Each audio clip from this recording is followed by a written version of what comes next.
separated the front room of the shop from their tiny private sitting room and kitchen in the back. The only other rooms in the building were a small bedroom upstairs that Maggie shared with Violet and another small bedroom behind the kitchen for Grandmother. The bell over the front door jingled. Maggie looked up as Mrs. Eugenia Huntington and her 18-year-old daughter Elise walked in. Both women were dressed in stylish walking suits and wore large, elaborate hats. Grandmother stood. "Good afternoon, Mrs. Huntington. Miss Elise?"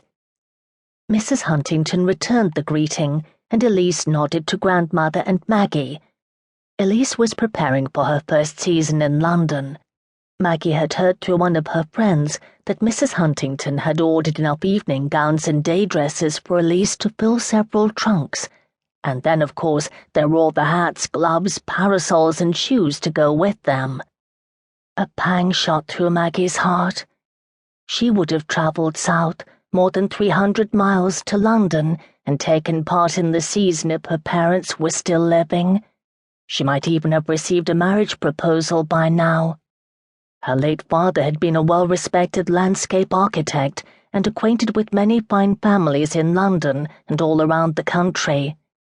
But the deaths of her parents and sister had changed everything. The only future she could imagine now was one tied to the millinery shop, where she would spend her days designing hats she would never wear to help provide for her grandmother and sister. Grandmother came around the end of the counter. "Maggie is just finishing one of the hats for Miss Elise, but I believe the others you ordered are ready." "Yes, these two are finished." Maggie reached up and took a wide-brimmed lavender hat from the shelf and placed it on the glass countertop. Then she reached for a cream-coloured hat with pink roses circling the crown and set it next to the other. "Oh, they're lovely!" Elise beamed as she crossed the shop toward Maggie. Mrs. Huntington followed, but her brow creased as she regarded the hats. "I'm afraid they're both too plain." She nodded toward the lavender hat. "This one needs more flowers and ribbons, perhaps even some netting and lace." Elise turned to Mrs. Huntington. "But, Mother, I think—" The older woman lifted her finger and silenced her daughter. "Your hats must be unique and draw attention so you will stand out from the crowd." Maggie clamped her lips together, struggling to hold back her reply.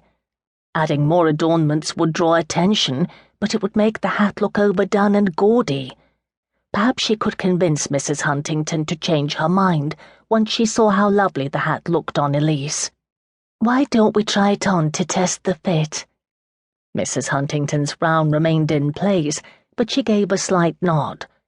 Her daughter unpinned her hat and stepped forward. Maggie placed the lavender hat on the young woman's head. They all turned toward the mirror on the countertop and examined Elise's reflection. Grandmother adjusted the angle of the hat, tipping it a bit more to the side. "The colour certainly highlights her blue eyes and flatters her skin tone." Mrs. Huntington studied the hat. "It definitely needs more flowers and ribbons, and perhaps a trailing vine off to the side. We want it to look impressive from every angle." Maggie rolled her eyes behind Mrs. Huntington's back. There was hardly room to add any more flowers, and a trailing vine would look ridiculous. She was just about to say so when Grandmother sent her a warning look. Maggie stifled a sigh.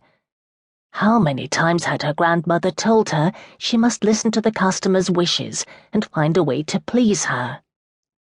She reached under the counter for her basket of silk roses. "Perhaps we could add a few more flowers on the side."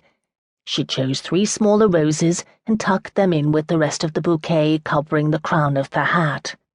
Mrs. Huntington surveyed the design with lifted eyebrows. "That's better. And now the ribbons." Maggie reached for a spool of green velvet ribbon. This colour would be a good contrast to the flowers. She looped a few pieces around the roses and stood back. "That's a good choice." Grandmother reached up and tucked the ribbon in at the back.